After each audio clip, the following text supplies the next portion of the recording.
Welcome, Wargamers, to the duplicitous and backstabbing Mortal Realms as we tackle a story straight out of the Skaven battle tome known only as The Great Civil War, which I will read for you right now. The bastions of order fall on every front. As the hordes of chaos wreak havoc and ruin across the mortal realms, the Under-Empire grows fat upon the spoils. Two great clans, the warlike Verminous and savage Ik, make the greatest gains during this period, at one point holding an unimaginable 4 seats upon the Council of 13. Civil war is inevitable as the two great clans vie to seize absolute power, and the remaining 7 great clans hasten to ally themselves with one side or the other, in truth, plotting to bring down both. For 26 years, the war rages, leaving swaths of Blight City ablaze and costing the Skaven terribly in lives and territory. At last, the clan's Verminous enlist the aid of the clan's Pestilence to spread the Frothjaw Plague through the clan's Ik, turning their animal ferocity into something uncontrollable and, ultimately, lethal. Over the next 2 years, the devolving abominations that were once the clan's Ik run amok through Skavendom, but eventually they are annihilated. Their demise leaves a power vacuum and, though clans Verminous ostensibly emerged from the Civil War as victors, still the conflict rages on. Alright, I love this story. Anytime there's Skaven, it's just fun, right? There's a lot to unpack here. First of all, just to kind of put this in context of where it's at within the battle tome, as far as like the legacy and stories and that kind of stuff, it firmly takes place within the Age of Chaos. A time of unprecedented gain for any Chaos faction. They're all seizing tons of land, tons of territory, tons of power and artifacts and all this crazy stuff. It's a good time to be bad, is what I'm saying.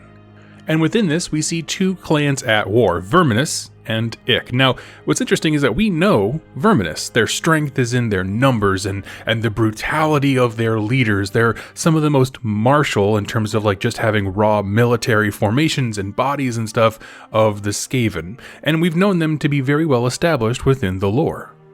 But we learn that they have a contender, right? Clan Ik, and that's Ik, I-K-K, of course, it's Skaven, renowned for animal-like ferocity on the battlefield. Likely, they had a similar power base in Skaven society, which of course is just sheer bodies.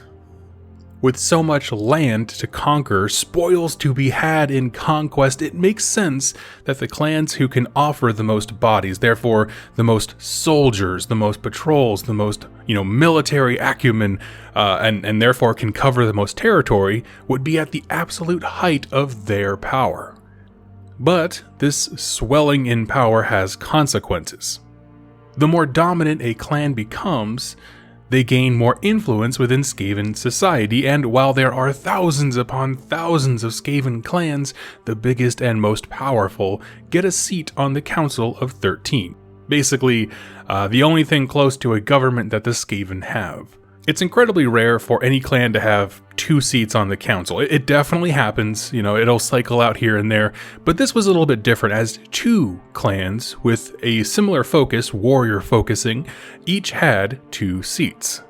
Meaning that the brute force and martial aspects of the Skaven collectively had enough clout to steer the council. No, they don't need to have a numerical advantage, obviously, even if they work together, Verminous and Ik, they're only 4 out of 13, but the truth is that represents so much power, so much of the Skaven's, the racial abilities to be everywhere and to bring up armies. It's just a lot of weight between these 2 clans. Because what are you going to do, right? Like, let's say you're a scryer, warlock, right? And you want to get an army together and that kind of stuff and go out there and conquer some area in Chamon. What are you going to do if Verminous and Ik don't support your idea, right?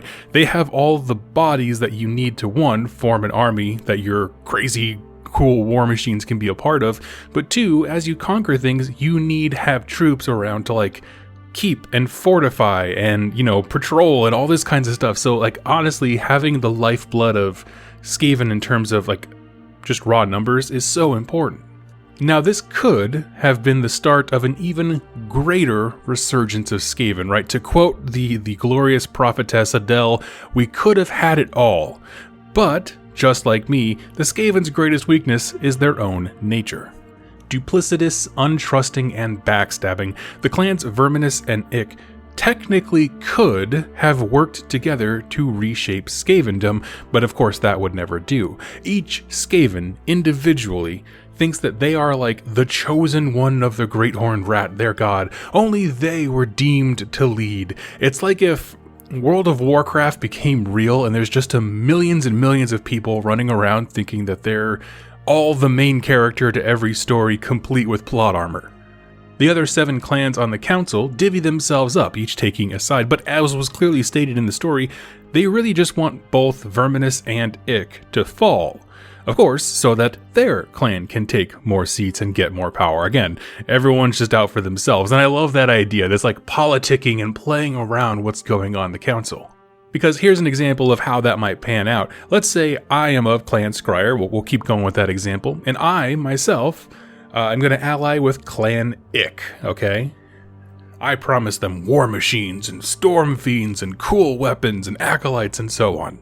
But truth is, in the background, I don't really want Ik to win. I want to win, right? I don't care about them. I want both Ik and Verminous gone. So maybe the weapons that I give to them are busted. And the storm fiends, like there's some, they didn't take to the changes and alterations. They don't work quite right. And in this way, it's helping with one hand and sabotaging in the other. And there's no reason to think that all of the other 7 clans working together aren't backstabbing and sabotaging these 2 powerhouses on purpose. It's just the Skaven way. Because there could definitely be moments where, like, again, in our example, Scryer gives Ik some bad weapons that are meant to fail. Maybe the Greyseers lead clans Verminous into campaigns that are intentionally suicidal on the hunt for treasure that doesn't exist to thin their numbers. Just dumb stuff like that. And this fighting goes on for 26 years, which is absolutely unreal. Side note, 26 is 13, the sacred number of Skaven, times 2. There you go. But that's 26 years of all the major clans openly fighting, right? I mean, they always do like this little subterfuge and backstabbing stuff, but this is literally, they're destroying their own city because of this civil war. And basically it's all these people who can't trust one another trying to address this problem within their own society.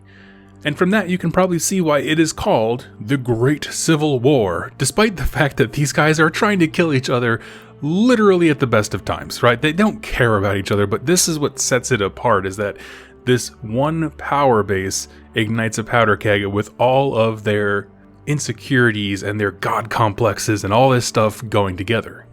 Now, all this fighting happens in the Under Empire, right? The Blight City and all this kinds of stuff. So even while chaos is ascendant upon the surface and is actively eating itself and falling apart internally for the Skaven, which honestly, like, it's just what happens to chaos factions in general, right? You have a time of unprecedented gain, but you are the fundamental problem with why you can't succeed, and so you kind of collapse internally. Now, there are not a ton of details here, but things conclude when Verminous and Pestilence concoct a plan. Poison Clan Ik on a massive scale with a disease called the Frothjaw Plague, which honestly, from the way it kind of was described, which is what it did to people, it sounds like a hyper version of rabies, right? Your brain devolves, you have no reasoning skills, heightened aggression. Well, they're already an aggressive warrior type people anyway. And honestly, I love this solution. And I'll explain why, because it's more than just we got rid of an opponent, right?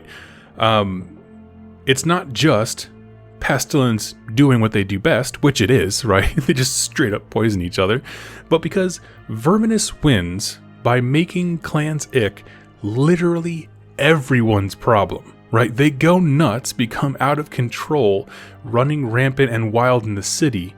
It forces the hand of the rest of the council to be like, I can't ally with these guys. I can't even, pretend to support them anymore. They gotta go. They gotta go. We might not want Verminous to be this powerful, but we actually cannot have these madmen running around and destroying everything, right? Again, it forces the hand of all these other leaders to be like, well, I guess we gotta get rid of Ik, and they're annihilated soon after. and while the struggles and backstabbing never stops, it's pretty much agreed upon that Clan Verminous is the victor here. Now, I have some other thoughts as to why this story is so compelling and so cool and why it exemplifies Skaven. We're going to get to those real quick after a very quick word from today's sponsor. Hey Wargamers, Doug here, and I have something to improve your hobby no matter what game you play. The Level Up is a game table system designed to raise and increase your gaming space in an easy and efficient way. You don't have to buy a $5,000 mega uber gaming table of excellence kind of a thing. Because the Level Up uses a system of interlocking tiles raised up 6 inches by stainless steel non-slip legs. And because of the different options you have on where you put those leg mounts in, you can actually increase the size of your gaming surface. So here's what I mean. My dining room table is a 42-inch wide circle. However, I took the skirmish variant of the Level Up and I was able to turn that into a perfect 3 foot by 4 foot gaming table. And there are actually 5 sizes that this system supports. Now, in addition to having the very common, sizes of boards that we would play on, as I said before, the Level Up raises your gaming space up 6 inches. And if you're tall like me at 6'3", it's a blessing for your back. In addition, each copy of your Level Up, no matter what size you get, comes with these really nifty clips. So if you do put, say, a D&D map, or, of course, your neoprene gaming mat that a lot of us use in this hobby, you can clip it and secure it there so there's no sliding around whatsoever. But what's interesting is that even if you already have your own 6 foot by 4 foot table, the fact that it's now raised up means you can use the real estate underneath your table. So you're actually gaining room for all of your reference material, your measuring stuff, where dead units can go. All those kinds of things fit really well underneath there. And so I even put a battle tome sideways so you can see just how much room there is. The Level Up crushed its Kickstarter, doing exceptionally well, and now that product is fully hitting the market, all funded and ready to go. So if you would like one, go ahead and check it out in the link down below. Now, back to the video. Alright Wargamers, so why is this so cool? Well, first off, this is the most Skaven story, right? We're winning, everything is going our way, seems like a really great time to implode. Hey, you know what? Mood. I totally understand, but hey, here's the thing. It looks a lot different when it comes to Civil War.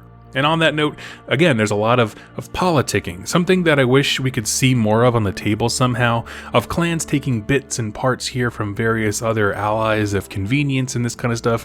I almost want the old, Kharadron Overlord style of rules where it's you have your contract and then there's amendments and stuff below it. I kind of want something like that to signify the handshake deals, or pawshake deals, that all these Skaven are making with one another. I think that is such a fun idea.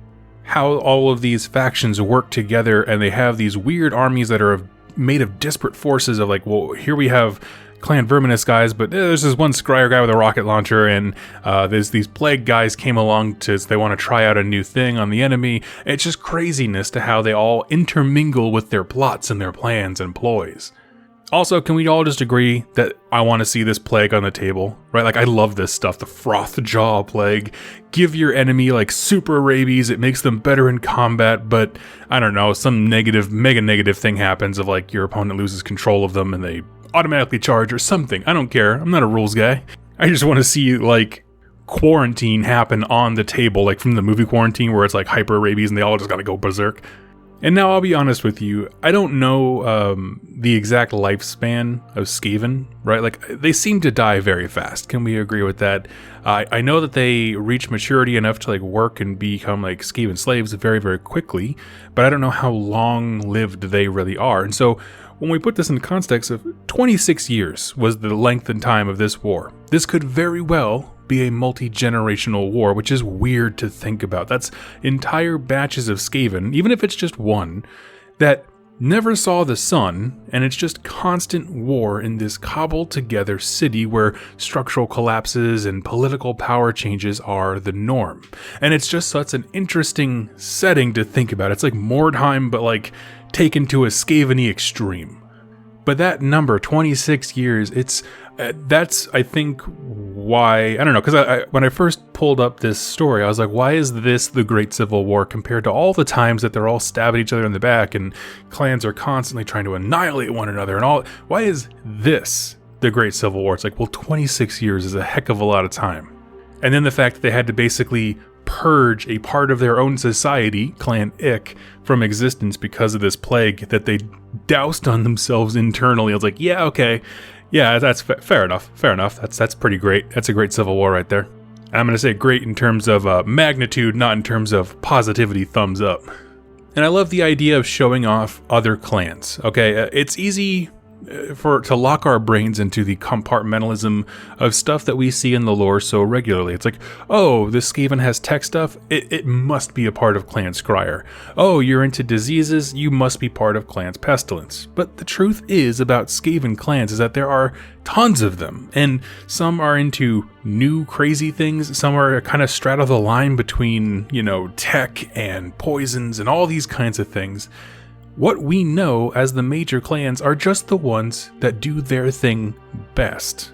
So to see a real contender to Verminous, their monopoly on raw bodies, is awesome. And how many times has this happened to other clans on their rise to power within the council, right? How many technology-focused clans does Clan Scryer crush and absorb as they were swelling in power and influence? I want to know those stories too, because just this one throw out of Clan Ik, I was like, yeah, of course, why wouldn't there be, copycats or similar things with kind of just a different hue or motivation than the clans that are already well established? Because quite frankly, I love examples of when the lore is meant to be additive, meaning it adds cool, fun stories and backgrounds rather than limiting. And I think a lot of times it becomes very limiting where we have this very, like I said before, compartmentalism.